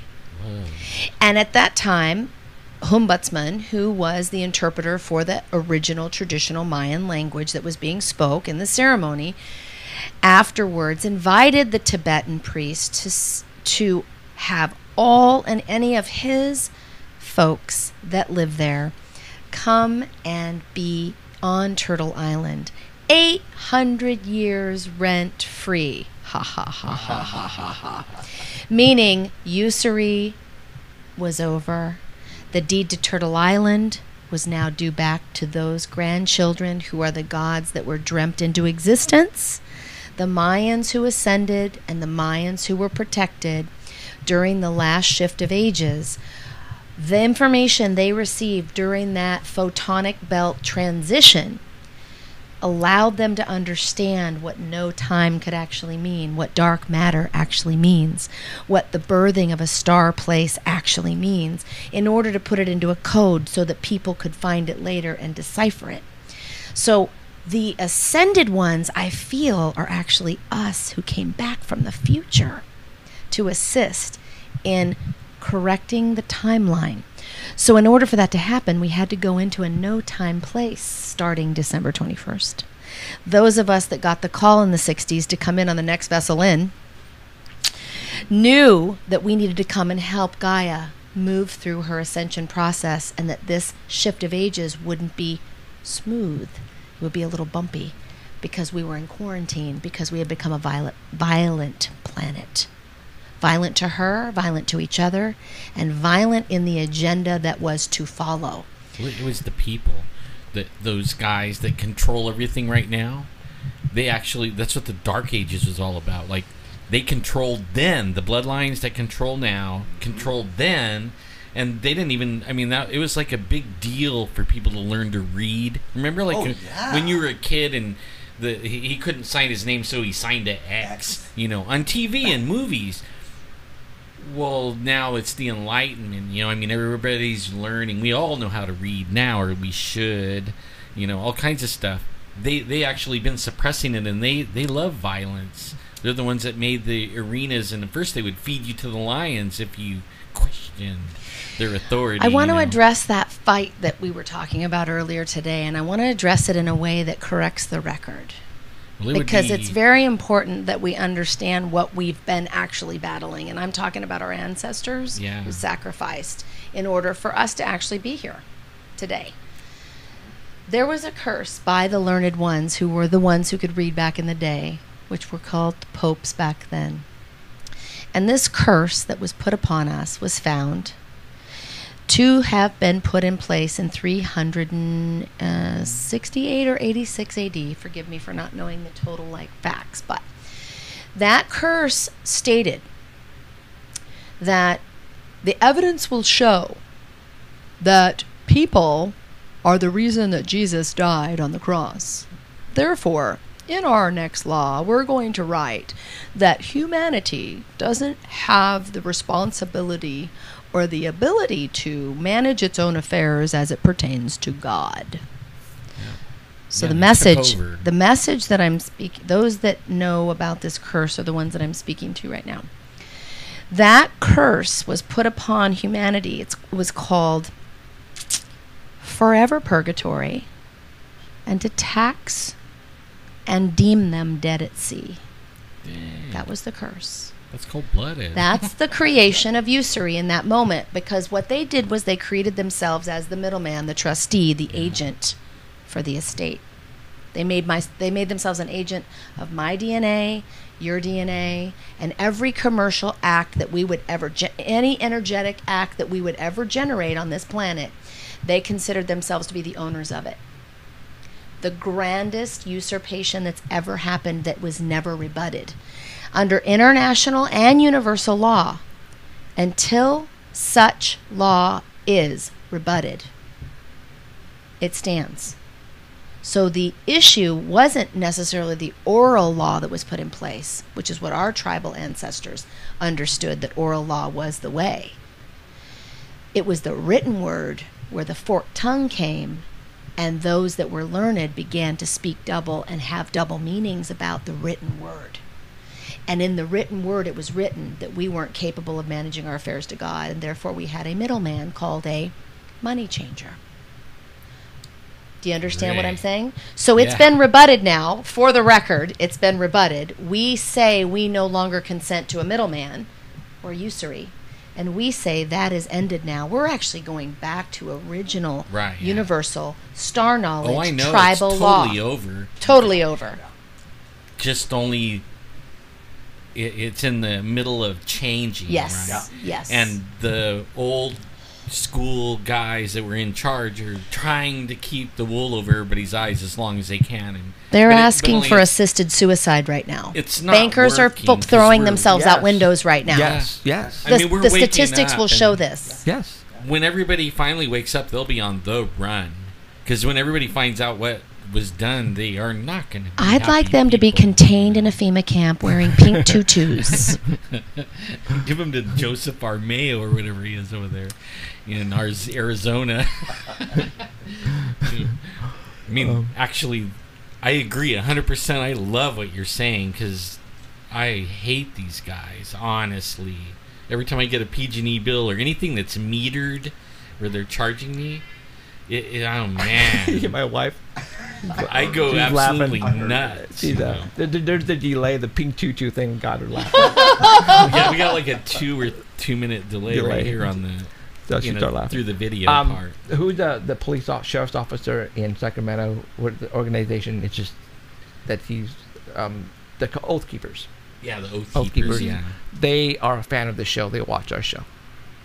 Right. Okay. To tell you where we're going with this. Okay. Because the Oath Keepers are they uphold the Constitution. It isn't just only sheriffs either. It's anybody that worked for the government or wants to work for the government or just wants to keep the Constitution. That's the Oath Keepers. Yes. And luckily, we have people in our government and in public office areas. There's not a lot of them, but only they'll actually not take up arms against us. Right, exactly. They're not going to kick your door in and take your guns. They're going to actually probably be arrested. Sheriff Mims here in Fresno County wants everybody to get a concealed weapon, to get a weapon. This is our sheriff, female sheriff here in Fresno County. Everybody should be armed. That is her all-time, goal for everyone. If you want to conceal, I'll give it to you.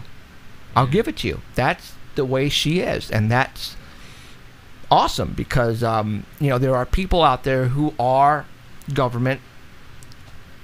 They're not going to fall for this crap, and they're not. Under the pursuit of happiness, we have the right to protect Yeah. not only Gaia, but those things and people that we hold sacred. We have the right to protect. That's just the bottom line. That's just the organic law. Cool. That's what we're all about here. We have friends and foes who watch this show. But I think a lot more than that. I think, though, eventually, if it all comes down where good against the bad, I think the good is going to win.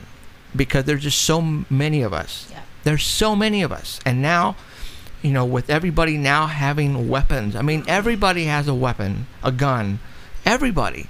So I think the time is near. And transparency is the best weapon we can use in this psychological harvesting of souls that's actually been, this satanic coveted conspiracy. A conspiracy means many more than a couple gathering together for an agenda. Okay, let's be really straight about that. So what we're dealing with is humanity expressing its heart and its will, and never was it ever written that could be interfered with. That's true. That's true. We're remembering who we are. Who we are is someone who can drive or walk on a road and sleep in a desert if we want, without someone telling us no. I can carry a weapon if I want. Oh, they're trying. Like, I was just showing them a message that I got from the Department of Forestry. I went to a meeting. They're trying to close the Department forest. means corporation, so that's your first clue. Right. But they are gating off the forest. They're using mail, which is against UPU treaty, to try to extort fear from your soul. Well, he was just alerting me that they're having a meeting that nobody's going to hardly know about, right? And we went to one already where they're not doing it. They're not gating off the thing. They're not doing it. They made that very clear. They're not doing it. But only the laws are making them do it. The statutes and the codes, which only the federal are attested to. Yeah, because of some yellow-legged frog or something. Yeah. And I was thinking it was more like, because these guys eat people, they eat the babies and stuff like that, and they're dangerous, and hundreds of thousands of people are going missing in the hills. Like, what's the real truth? That's what I want to know, what the truth is. Like, I think it's Agenda 21 that this world order guys decided they don't want anywhere for us to run. 5 years ago, I said, when the SHIT hits the fan, we're going to pack up the fifth wheel, we're going to load up everything, and we're going to head as high as we can. Well, guess what these guys want to do? Nope, they want to put gates so Jeffrey and his family cannot go up, so we know where you're going to be at all times. That's what I feel is going on here. All it takes, there are maybe 3 or 4 major roadways from here to the top of the mountains. All they need is frickin' 3 Hummers on each road, and that's it. That's it. Let me say something about the Force, Luke. We're all Luke, by the way. Let me talk about this for a second. When festivals like I was talking about start to happen on Gaia, the frequency of her harmonically vibrating with us will begin like a dragonfly, a bumblebee, and a hummingbird. It will begin to vibrate at such a frequency that the 4D and lower vibrational lizard brains and beer belly people who are unconscious, who don't care about life itself, won't be able to exist on her surface. I'm telling you, we're all in a position to use the force of the ancient knowledge and understanding of the mineral kingdom, the angelic realm, all of that. They can't come. We can't bring heaven here until our vibration reaches past 4D. 4D is where the war is. We have to raise our frequency above 4D for them to be off-planeted. And I mean, maybe they fall in a sinkhole. Maybe they come and get rescued. and taken into detention. I don't know how it's going to look, but what I can tell you is all of us are being asked to do our part. And I know that my part, when I was 3.5 years old, I knew I made an agreement with God that I was bringing the circus to town. Sweet. It just happens to kind of look like that right now. Yeah. Right? Yeah. Right? Here we are in a theater. Here we are on broadcast. Everyone gets to do their part to bring the show On to Art town. Bell. Yeah. I mean, frickin' really? I would have never thought in a million frickin' years we are broadcasting right now on artbell.com. Wow. Wow. Thank you so much. Right. So we're like telling everybody this stuff, and it is good. It's so good. Because a lot of them are wanting to hear what you're saying. Yeah. You know, And everybody can feel it coming. They just don't know when we or just anything. we And- just got offered a 30-minute TV show on the Fox network. Oh, fabulous. Yeah, for free. Wow. Fox medicine. You know what they say about Fox medicine? It's a chameleon. It can be in any and all environments. Ooh, you're talking about the native ways. Yeah. The fox, yeah. So, Yeah. Bring it on. Hopefully Fox or CW, we don't know. But we're having a studio built right now, and they offered us a 30-minute slot. And Great. they're not charging us. Well, Wow. no usury? No. Wow. Why And do we you can think sit and that? talk about this stuff. Oh. Hopefully. We're going to have to bring you back. Watch it. I might pitch a tent here. We might have to bring you. I mean, no. we're gonna. See, we've got it. see, that's where we're going. Remember, I was telling you this Right. SHIT is just, it's, oh my God, it's, the doors are opening up, and the Fox offers us a 30-minute show on TV, and as soon as we start broadcasting, they're going to start airing it. So it's like, I don't understand. It's like, we're meant to do this. I think we're meant to do this. The doors are opening, and we keep it's for climbing. this time that you're talking Yes. It is. about. I actually believe that. He's in a mindset where God is opening up our doors, and it's the reason why we're all here together right now. That's right. That's right. And there is something going on. And that we're all called to do our part. Yeah. I know one of my parts is to make interconnections and continue making these connections so others have the opportunity to receive as well. Who'd have thought? Fresno, two Sanger boys. No, who Really? would have? Who Come would on. have, dude? Come on. Seriously? Oh, by the way. Kingsburg. Oh, and she's from Kingsburg. No kidding. She's from Kingsburg. Nobody even knows where that is. Yeah, we do. No, we do. Danny Baldrama's from Kingsburg. Right now, Danny's freaking out. The speed. What do we got? We got 8 minutes left. Man. So doing this Akashic reading, doing this Akashic work, we do these meditation spaces where Fresno State has invited us. We're doing them there because it's about folks being able to find the keys to listen for themselves. Yeah. The keys.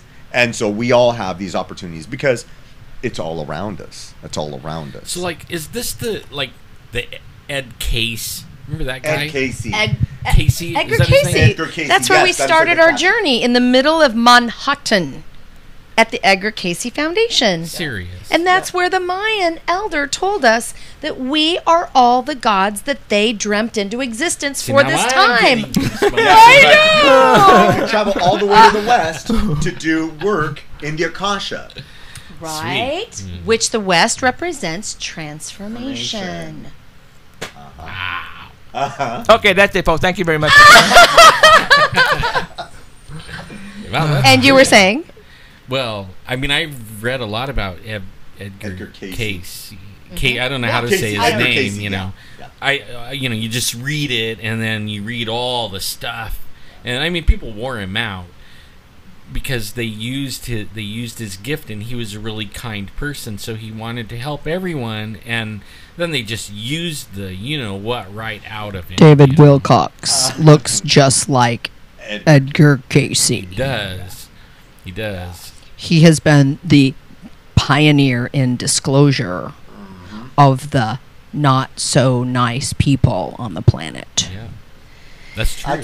You know what? And that's why there's a lot of us who work really hard to make sure a lot of us work really hard to make sure that people have that opportunity. We don't need an Edgar Casey. We don't need a Baltazar Villarreal. No, You can come and do some readings if you want, but I'm gonna teach we all you. can do that. We all can. Just we only all somewhere can. down the line we forgot, way Right. back when. Right. And we're all waking up now. That's Yes. right. That's And- right. and And, then this we'll, is you know- doing Akashic reading, teaching this work is another tool for you, for me, Kyle, for all of us. And so it's about that interconnectedness in the collective unconscious to make it conscious. Sweet. Sweet. Yeah. Isn't that what the plan was? Is that Great Spirit, Creator Source, God, actually experience itself, its omnipresence, like all of us, the diamond shattered into a trillion pieces so that eventually it could experience itself through all those multiple, diverse, unique, individual fractals of itself. Well, how many minutes? Do We got 5 minutes. 5 minutes? 4 minutes. 2 minutes. Oh, 2 minutes. 2 minutes. You guys got to give your website and stuff. Yeah, information. Let's go. Yeah, anything you got where if you want to, people. Summer Solstice, Summer SUMMER Solstice, SKULLSTICE. Solstice, I love that. You Solstice, I find me didn't on get there to do Akashic readings. Akashic. What we're Fresno going to do by is Alan is going to put I'll both put of your it on the information website. on our website. All right. Kimarie stuff. Was just Everything. Where are you going next? What are you doing? Perfect. Yeah. Where's Waldo turns into Where's Yorick? Yeah, because right now, most of our groups and connectivity is happening on other people's weekly radio stations. We're on Wolf Spirit every Sunday night. But what I'm realizing is better than us being in one spot, we be free enough, like a bee pollinating all the spots, we just be located on all the different areas where people are doing the same work that we're doing. So then we can raise the frequency. So we have, I'm excited to sort of just share a place where people can kind of go and land. But more importantly, I want to share where we're going to be and who we're going to be playing with, who we're dancing Do I with. hit it now, or- Yeah. No? Okay. Cool. And the blue orb. Oh, crap. Okay. Oh, it's okay. Oh. Put it on the site. Okay. Yeah. Okay. Yeah. We'll get it on there. We'll All put it right. on there. Well, this is going to go down. It's probably one of the best shows. I mean, this is. I could feel it already. Huh? I could feel it already. Yeah. I want to thank both of you for coming down and bringing Yorick. Thank you, blessings. We had a blast. I think people out there are going to be talking about this show for a long time. Thank you very much, you guys. Appreciate it. You guys are really great guests. This was an awesome show, guys. Thank you for all who are listening in Thank all you guys out ParanormalCentral.net and ArtBell.com. We'll be back next week. Say What can I goodbye say? to everybody Take out care. there. You have been listening to Paranormal Central with Jeffrey Gonzalez and Alan Thomas, broadcasting worldwide at ParanormalCentral.net and on ArtBell.com. Stay tuned for next time. Remember to keep your eyes to the skies. And we hope you witness something you cannot explain. Looking for you, you're looking for me. We have to decide what it will be. Can it be true? Can I